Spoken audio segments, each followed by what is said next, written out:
Happy Monday and Memorial Day, everybody. My name is Brandon Rose, and welcome to episode 261 of the Xbox in 10 podcast. Your weekly source of Xbox gaming news covered in around 10 minutes. Every Monday, this podcast covers new game releases, the previous week's gaming news, and we all learn an Xbox-related fun fact together. The show is on YouTube and podcast services around the world, so please subscribe on your favorite and leave a review.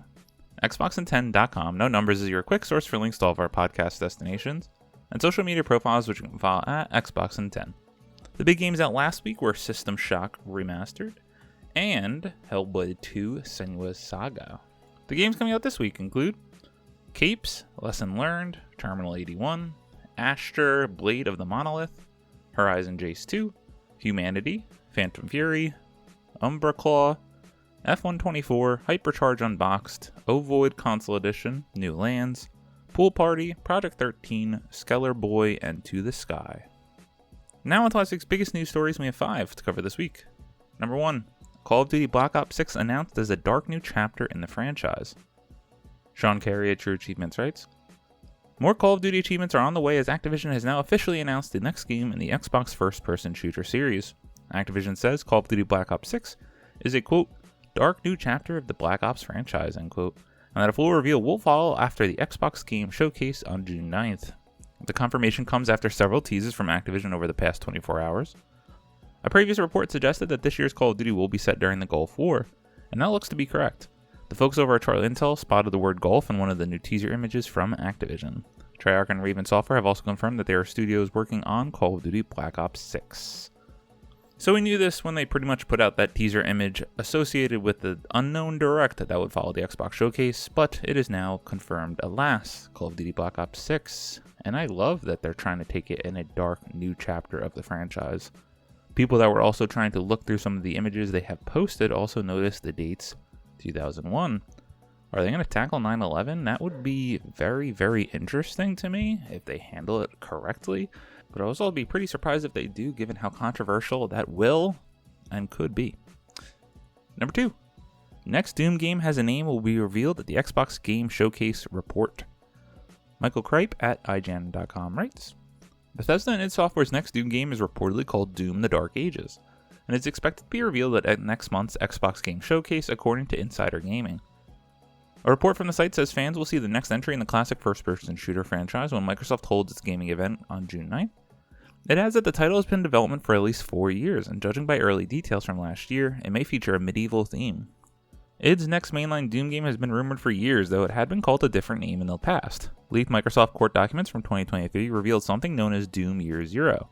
If Doom the Dark Ages is real, it's likely the final name for the same project.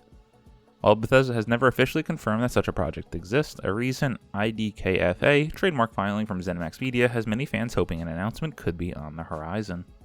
It's been 4 years since id unleashed its modern Doom sequel, Doom Eternal, for PC and consoles in March 2020. It has not been completely quiet in that time, though, since the studio released The Ancient Gods Part 1 and Part 2 in late 2020 and early 2021 respectively. So the next big game from id's Doom series, or the reboot series, how we're going to call it. This is very exciting. I know a lot of people love Doom. I played a few hours of Doom 2016 and for some reason just never continued. Alas, when this game does get announced and we have a better timetable for its release, I am finally going to play through Doom 2016 and plan on playing Doom Eternal because I don't see why I would not like these games. So very stoked to see this, hopefully at the upcoming Xbox Game Showcase. Number 3, Fortnite's new post-apocalyptic season has Fallout, Magneto, and Vehicular Mayhem.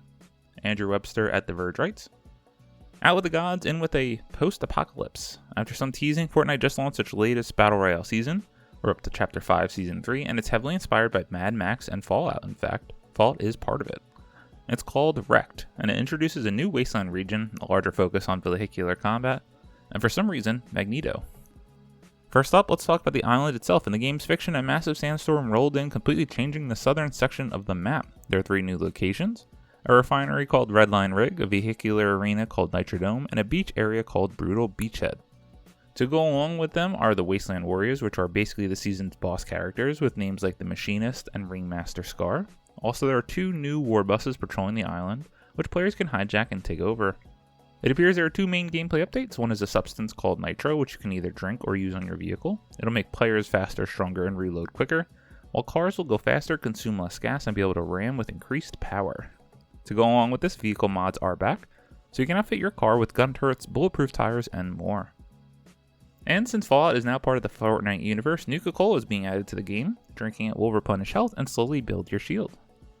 Speaking of Fallout, those who purchase the season's Battle Pass will get themselves some T-60 power armor, along with other characters including a Sentient Peapod. Starring July, X-Men's Magneto will be unlockable as well. The season will run until August 16th. Fortnite and Fallout. This is exactly what all the hardcore Fallout fans wanted. No, it is not.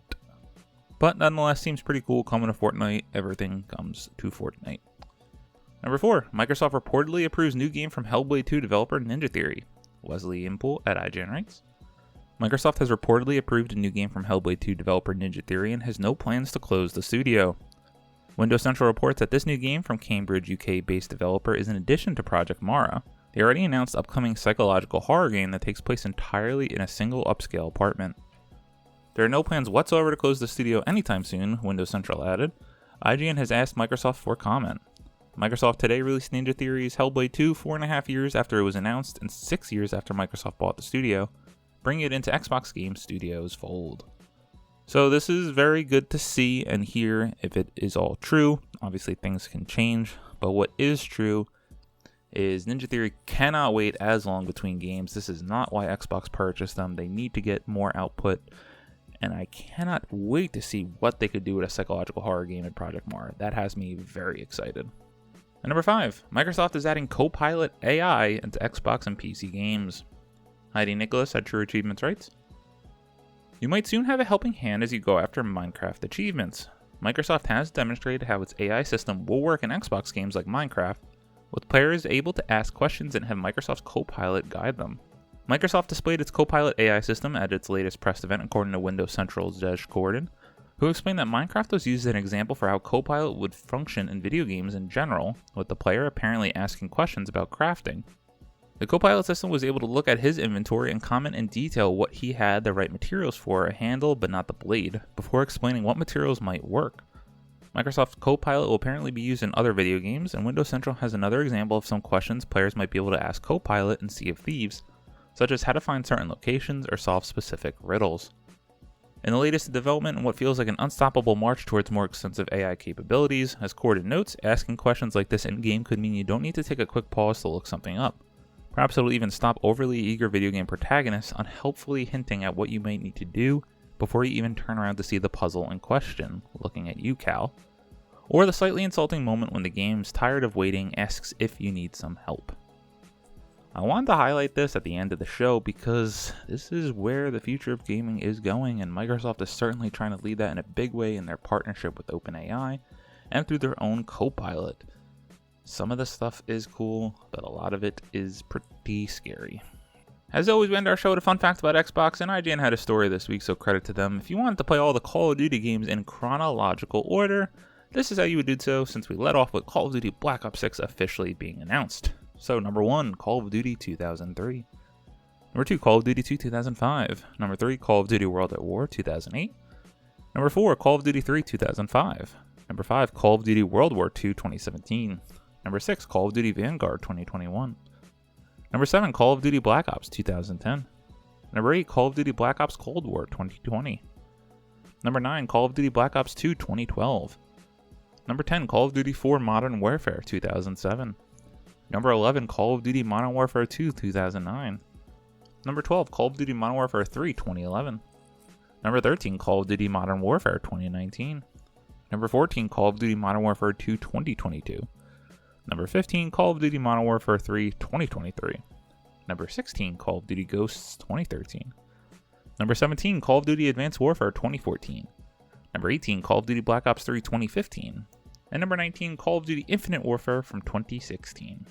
For me, the most special place in my heart will forever be Call of Duty Modern Warfare 2 from 2009 and that multiplayer experience with all my friends. Spec Ops, the campaign, just chef's kiss for my generation. Thank you all for listening to the Xbox in 10 podcast, your weekly source of Xbox gaming news covered in around 10 minutes. If you like the show, please do me a favor, subscribe to your favorite podcast, share it with your friends, leave a review, and follow on all social media at Xbox in 10. This past week, obviously, I have been playing Senua's Saga Hellblade 2, and I think I'm on the edge of really enjoying it. It's very controversial right now. I do understand why. I do not think this game is for everyone. And I think I continue to fall into the camp as I really love the experience that is Hellblade 1 and 2. It is kind of hard to say it's a game, and it does tread this line from being a walking simulator to the game. But the experience that is Hellblade 2, from the auditory, visually, and just in-depth combat and personal touch that it does have this time around, I'm really enjoying it. I just hit the halfway point, and I'm looking forward to beating it this weekend. My name is Brandon Rosie. You can follow me at Xbox at Bros93. Hope you all have a great week. Stay safe and keep on gaming.